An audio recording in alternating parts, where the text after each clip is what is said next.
भारतवर्ष में उस समय इस्लाम का प्रचार नहीं हुआ था। राजा पृथ्वीराज चौहान उस समय भारत पर शासन कर रहे थे। राजा पृथ्वीराज नियमित रूप से अपने रक्षकों के साथ पूजा करने के लिए मंदिर जाते थे। उस समय भारत के लोग देवी देवताओं और अग्नि की पूजा करते थे। वे अज्ञानता और कुसंस्कारों में डूबे हुए थे। इसी समय एक रात हजरत ख्वाजा मोइनुद्दीन चिश्ती रहमतुल्लाह अलैहि अपने घर में सो रहे थे। गहरी रात में उन्होंने एक ख्वाब देखा। उन्होंने देखा कि रसूल सल्लल्लाहु अलैहि वसल्लम कह रहे हैं, हे ख्वाजा मोइनुद्दीन, तुम हिंदुस्तान जाओ, वहाँ जाओ और दीन का प्रचार करो, इस्लाम का संदेश फैलाओ। हिंदुस्तान के लोग कुसंस्कारों में फंसे हुए हैं, तुम जाओ और उन्हें अल्लाह के रास्ते पर लाओ। यह ख्वाब देखने के बाद ख्वाजा मोइनुद्दीन चिश्ती जाग गए। इसके बाद उन्होंने देर नहीं की और अगले दिन अपने कुछ साथियों के साथ हिंदुस्तान के रास्ते पर निकल पड़े। कई दिनों तक लंबा सफर तय करने के बाद वे भारत के राजस्थान के अजमेर नामक स्थान पर पहुँचे। उस समय वहाँ राजा पृथ्वीराज चौहान का शासन था। उनके खिलाफ बोलने की किसी में हिम्मत नहीं थी। उधर ख्वाजा मोइनुद्दीन चिश्ती और उनके साथी लंबा सफर तय करने की वजह से थक चुके थे, इसलिए उन्होंने अजमेर के तारागढ़ पहाड़ के नीचे आराम किया। इसी दौरान नमाज का समय हो गया।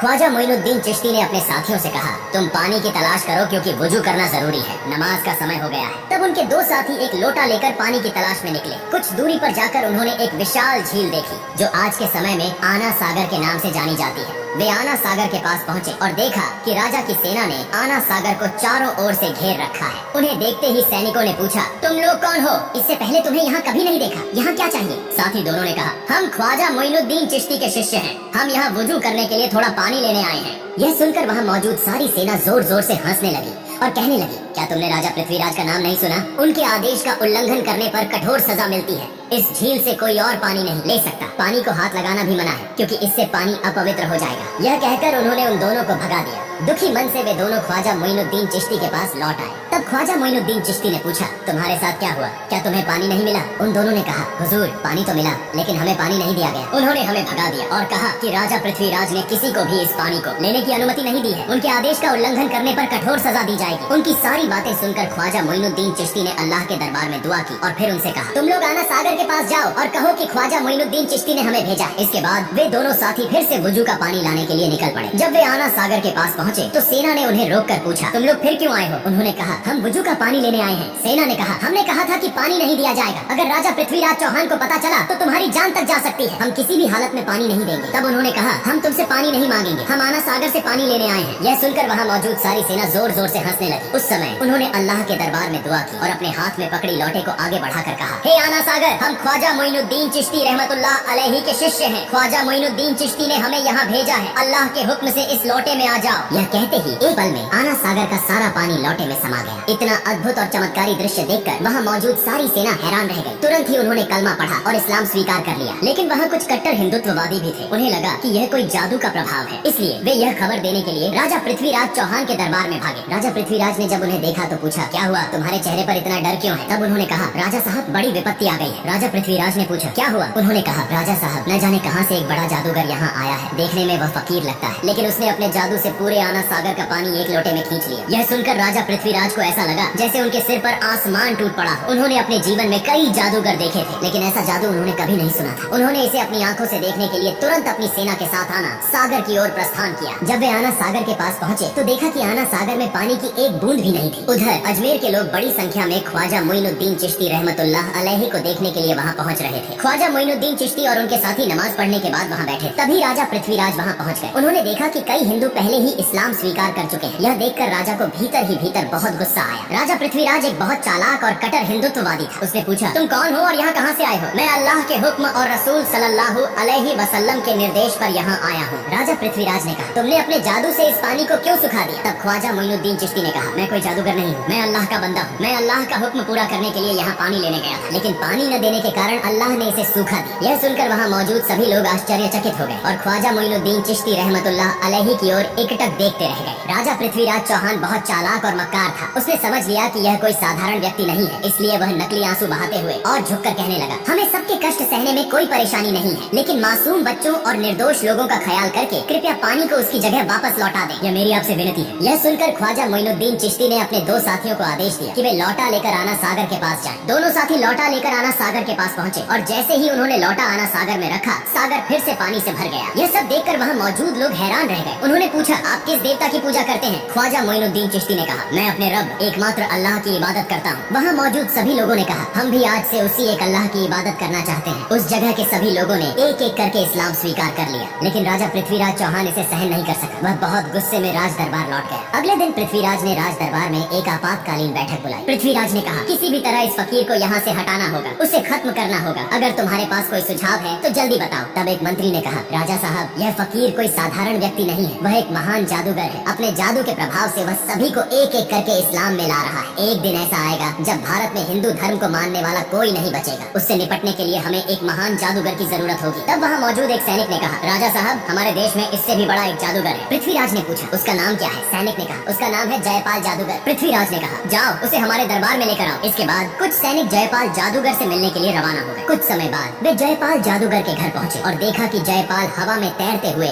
गहरी ध्यान अवस्था में है। जैसे ही उसने सैनिकों को देखा, वह नीचे उतर आया और कहा, राजा ने तुम्हें भेजा है ना? यह सुनकर सैनिक चौंक गए। उन्होंने सोचा कि अब काम बन जाएगा। उन्होंने सारी बातें जयपाल जादूगर को बताई। फिर वे जयपाल जादूगर को राज दरबार में लेकर आए। जयपाल ने पूछा, राजा साहब, आपने मुझे क्यों बुलाया है? राजा पृथ्वीराज ने कहा, हमने सुना है कि आप भारत के सबसे बड़े जादूगर हैं। हम एक बड़ी समस्या में फंसे हैं और आपको इसे हल करना होगा। जयपाल ने कहा, बताइए, मैं आपके लिए क्या कर सकता हूँ? पृथ्वीराज ने कहा, आप भी हिंदू हैं और हम सभी हिंदू हैं, लेकिन कहीं से एक फकीर आया है। वह अपने जादू के प्रभाव से एक एक करके सभी को हिंदू धर्म छोड़कर इस्लाम में ले जा रहा है। आपको उससे मुकाबला करना होगा। अगर आप उसे देश से भगा सकते हैं या उसे खत्म कर सकते हैं तो आपको एक बड़ा इनाम दिया जाएगा। यह सुनकर जयपाल जादूगर ने कहा, महाराज, आप चिंता न करें, कितने बड़े बड़े जादूगर मेरे सामने झुके हैं और यह तो केवल एक साधारण फकीर है। इसे खत्म कर ही मैं आपके सामने आऊंगा। इसके बाद जयपाल जादूगर अपने जादू की मदद से गरीब नवाज ख्वाजा मोइनुद्दीन चिश्ती रहमतुल्लाह अलैहि को खोजने निकला। कुछ दूर जाने के बाद जयपाल जादूगर ने देखा कि ख्वाजा मोइनुद्दीन चिश्ती रहमतुल्लाह अलैहि तारा पर्वत की एक चट्टान के कोने में अल्लाह की इबादत में मग्न है। वह कोई दिशा नहीं देख रहे। यह देखकर जयपाल जादूगर पीछे से उस दिशा में बढ़ा और बोलने लगा, इस फकीर को मारना मेरे लिए कोई बड़ी बात नहीं है। मैंने पीछे से आकर देखा भी नहीं, यह कौन सा जादू है? यह कहकर उसने अपने जादू से उस पर्वत से एक विशाल चट्टान को उठाया और जैसे ही वह ख्वाजा मोइनुद्दीन चिश्ती को दबाने के लिए जा रहा था, ख्वाजा मोइनुद्दीन चिश्ती रहमतुल्लाह अलैहि ने अपनी अंगुली उठाकर कहा, हे तारा पर्वत की चट्टान, क्या तुम नहीं देख रहे कि मैं अल्लाह की इबादत कर रहा हूँ? अगर तुम अल्लाह की तरफ से आई हो तो मुझे दबाकर मार दो, और अगर तुम शैतान की तरफ से आई हो तो वहीं खड़ी रहो। यह सुनते ही चट्टान वहीं रुक गई, 1 इंच भी नहीं हिली। जयपाल जादूगर एक के बाद एक जादू दिखा रहा था, लेकिन कुछ भी कर नहीं पा रहा था। इस शक्ति को देखकर जयपाल जादूगर हैरान और चकित हो गए। उसने समझ लिया कि यह साधारण व्यक्ति नहीं है और मेरे जादू का यहाँ कोई असर नहीं होगा। इसलिए बिना देर किए जयपाल जादूगर ने ख्वाजा मोइनुद्दीन चिश्ती रहमतुल्लाह अलैहि के सामने हार मान ली और इस्लाम धर्म स्वीकार कर लिया। अगले दिन से पूरे भारत में यह खबर फैल गई कि भारत का सबसे बड़ा जादूगर जयपाल एक फकीर के सामने हार गया और उस फकीर का नाम गरीब नवाज ख्वाजा मोइनुद्दीन चिश्ती रहमतुल्लाह अलैहि था। उसने इस्लाम धर्म अपनाया और उसी रब की इबादत की जिसके सामने किसी भी शक्ति का मुकाबला नहीं हो सकता। भारत के लोग कहने लगे, वह जिस रब की इबादत करता है उसकी शक्ति कितनी बड़ी होगी कि उसका सामना करने के लिए कोई भी शक्तिशाली नहीं है। हमें भी उसी रब की इबादत करनी चाहिए। यह कहकर लोग दल बदल कर इस्लाम धर्म अपनाने के लिए ख्वाजा मोइनुद्दीन चिश्ती रहमतुल्लाह अलैहि के पास जाने लगे। यह खबर पाकर राजा पृथ्वीराज चौहान बहुत चिंतित हो गया। वह समझ नहीं पा रहा था कि अब क्या करे। तब एक मंत्री ने कहा, राजा साहब, जयपाल जादूगर ने इस्लाम धर्म स्वीकार कर लिया है और बहुत से लोग एक एक करके इस्लाम धर्म अपनाने जा रहे हैं। मुझे लगता है कि वह साधारण व्यक्ति नहीं है, उसकी बहुत शक्ति है, उसे हराना असंभव है, हमें उसकी बात माननी चाहिए। राजा पृथ्वीराज चौहान ने कहा, इतनी आसानी से मैं हार मानने वाला नहीं हूँ, इसलिए तुम लोग जाओ और उस फकीर को यहाँ बुला कर लाओ। इसके बाद कुछ सैनिक उस फकीर के पास खबर देने के लिए रवाना हो गए। वे वहाँ पहुँचे और कहने लगे, राजा साहब आपको बहुत महत्वपूर्ण बात करने के लिए बुला रहे हैं। तब ख्वाजा मोइनुद्दीन चिश्ती रहमतुल्लाह अलैहि खुद राजपथ पर राजा पृथ्वीराज चौहान से मिलने के लिए निकल पड़े। इसी दौरान उस इलाके में एक हिंदू पंडित था जो रोज पूजा करने मंदिर जाता था और मूर्तियों के सामने दूध अर्पित करता था। एक दिन उसकी बेटी ने पंडित से पूछा, पिताजी, आप रोज दूध लेकर मंदिर जाते हैं और वह दूध मूर्तियों के सामने डालते हैं, क्या मूर्तियाँ दूध पीती हैं? पंडित ने कहा, बिल्कुल नहीं, मूर्तियाँ कभी दूध नहीं पीती, हम उन्हें पूजा करते हैं। उसकी बेटी ने कहा, पिताजी, मैं देखना चाहती हूँ कि क्या सचमुच यह मूर्तियाँ दूध पीती हैं? पंडित ने कहा, ऐसी बातें नहीं करनी चाहिए, यह हमारे भगवान की मूर्तियाँ हैं, क्या मूर्तियाँ कभी दूध पीती हैं? लेकिन उसकी बेटी ने कहा, पिताजी, मैं आज दूध लेकर जाती हूँ और देखती हूँ कि ये मूर्तियाँ सच में दूध पीती हैं या नहीं। फिर एक दिन उसकी बेटी दूध लेकर मंदिर पहुँची और मूर्तियों के सामने कहने लगी, तुम हमारे भगवान हो तो तुम्हें तो मेरी बात सुननी चाहिए, मैंने दूध लाकर लाया है, तुम इसे पी लो। लेकिन मूर्तियों से कोई उत्तर नहीं मिला। लड़की फिर बोली, क्या हुआ, क्या तुम मेरी बात नहीं सुन रहे हो? तुम इस दूध को पियो, मैं इसे अपनी आंखों से देखना चाहती, लेकिन मूर्तियों से कोई उत्तर नहीं आया। तब लड़की ने खुद अपना सिर मूर्तियों के सामने धर लिया और रोते रोते खून बहाने लगी। ठीक उसी समय गरीब नवाज ख्वाजा मोइनुद्दीन चिश्ती रहमतुल्लाह अलैहि वहाँ से गुजर रहे थे। उन्होंने रोने की आवाज सुनी और मंदिर में प्रवेश किया। उन्होंने देखा कि एक लड़की का सिर खून से सना हुआ था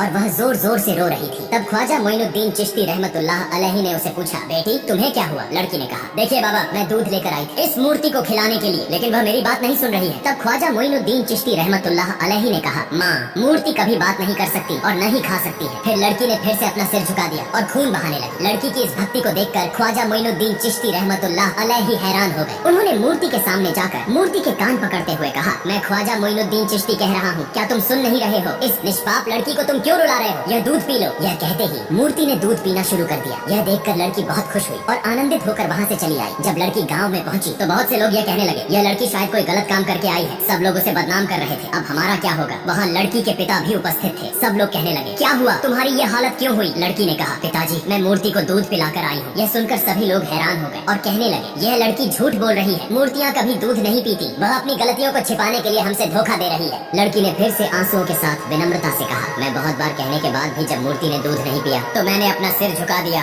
और खून बहाना शुरू कर दिया। ठीक उसी समय एक फकीर बाबा वहाँ आए। मूर्ति के कान पकड़कर कहा, दूध पियो। और तुरंत ही उस फकीर बाबा के कहने पर मूर्ति ने दूध पीना शुरू कर दिया। यह देखकर वहाँ मौजूद सभी लोग चकित हो गए और कहने लगे, वह फकीर बाबा कौन थे? लड़की ने कहा, मैं उस फकीर बाबा को नहीं जानती, लेकिन लगता है वह कहीं आसपास होंगे। सभी लोग ख्वाजा मोइनुद्दीन चिश्ती रहमतुल्लाह अलैहि से मिलने के लिए निकल पड़े। इस बीच ख्वाजा मोइनुद्दीन चिश्ती रहमतुल्लाह अलैहि पृथ्वीराज के दरबार में पहुँच गए। पृथ्वीराज ने कहा, हे फकीर बाबा, आप क्या चाहते हैं? ख्वाजा मोइनुद्दीन चिश्ती रहमतुल्लाह अलैहि ने कहा, मैं भारत के लोगों को अंधकार से दूर करके कुरान की रोशनी से रोशन करना चाहता हूँ। मैं चाहता हूँ कि सब लोग तौबा करके अल्लाह के रास्ते पर लौट आएं, जो इस दुनिया के मालिक हैं, जो आखिरत के मालिक हैं, जो बोलते ही एक पल में सब कुछ कर देते हैं। हमारे सभी रोजी रोटी के मालिक हैं। जन्म और मृत्यु सब कुछ उनकी ताकत में है। मैं उसी महान अल्लाह ताला की इबादत करना चाहता हूँ। मैं किसी का नुकसान नहीं चाहता। जब वह ये बातें कह रहे थे तभी एक इस्लाम विरोधी व्यक्ति अपनी आध्यात्मिक शक्ति की परीक्षा लेने आया और कहा, अगर आप सचमुच आध्यात्मिक रूप से शक्तिशाली हैं तो पानी से आग बनाकर दिखाइए। ख्वाजा मोइनुद्दीन चिश्ती रहमतुल्लाह अलैहि ने अल्लाह का नाम लेकर पानी पर फूंक मारी और उसी पानी से आग निकलने लगी। यह अद्भुत चमत्कार देखकर वह व्यक्ति ख्वाजा मोइनुद्दीन चिश्ती रहमतुल्लाह अलैहि से इस्लाम धर्म स्वीकार कर लेता है।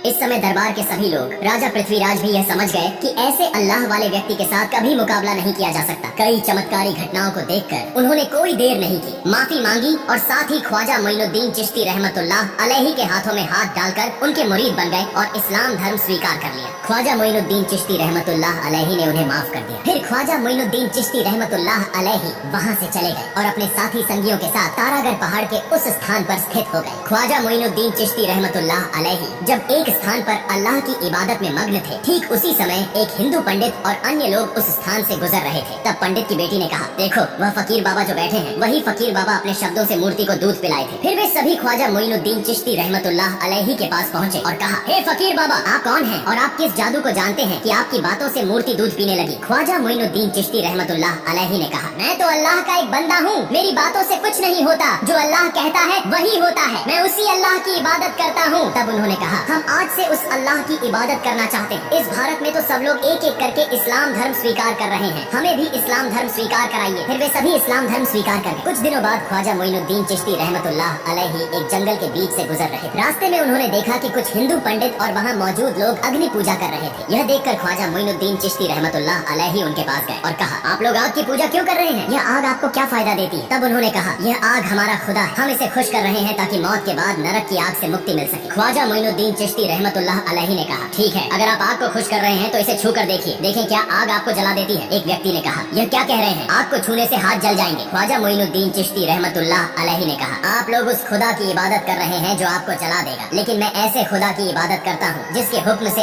आग ठंडी हो जाती है। यह सुनकर एक अन्य हिंदू पंडित जोर से हंसा और कहा, आग का धर्म तो जलाना है और आप कह रहे हैं तो इसे हमें दिखाकर दिखाइए। ख्वाजा मोइनुद्दीन चिश्ती रहमतुल्लाह अलैहि ने कहा, मैं अल्लाह के एक ख्वाजा मोइनुद्दीन चिश्ती रहमतुल्लाह अलैहि हूँ, अल्लाह के हुक्म से तुम ठंडे हो जाओ। यह कहते हुए ख्वाजा मोइनुद्दीन चिश्ती रहमतुल्लाह अलैहि आग के अंदर प्रवेश कर गए, लेकिन वे यह देखकर हैरान रह गए कि ख्वाजा मोइनुद्दीन चिश्ती रहमतुल्लाह अलैहि आग में प्रवेश कर गए, लेकिन एक भी जलन नहीं हुई। यह अद्भुत घटना देखकर वहाँ सभी लोग हैरान हो गए और कहने लगे, आप कौन हैं और आप किस खुदा की इबादत करते हैं? ख्वाजा मोइनुद्दीन चिश्ती रहमतुल्लाह अलैहि ने कहा, मेरा नाम गरीबे नवाज ख्वाजा मोइनुद्दीन चिश्ती रहमतुल्लाह अलैहि है, जो पूरे ब्रह्मांड के पालनहार है। उनके सिवा कोई पूज्य नहीं है, वह सारी ताकत के मालिक है। मैं उसी अल्लाह की इबादत करता चाहता हूँ। यह सुनकर वहाँ मौजूद सभी लोग बोले, हम भी आज से उस मालिक की इबादत करना चाहते हैं। और इस प्रकार वहाँ मौजूद सभी लोगों ने इस्लाम धर्म स्वीकार कर लिया। फिर इस घटना के बाद ख्वाजा मोइनुद्दीन चिश्ती रहमतुल्लाह अलैहि ने भारत में आकर कुरान के प्रकाश से इस्लाम धर्म का प्रचार किया और अल्लाह ताला द्वारा दिए गए चमत्कारों को देखकर करोड़ों हिंदुओं ने इस्लाम धर्म स्वीकार किया। यह एक अद्वितीय उदाहरण बन गया और इस प्रकार पूरे भारत में इस्लाम धर्म फैल गया। प्रिय दोस्तों, अगर आप चाहते हैं कि ख्वाजा मोइनुद्दीन चिश्ती रहमतुल्लाह अलैहि के निधन के बाद हुए चमत्कारों का पाठ हम आपके साथ साझा करें तो कृपया कमेंट बॉक्स में लिखें। और आज के वीडियो के बारे में आपकी राय क्या है, कृपया कमेंट करें। आमीन।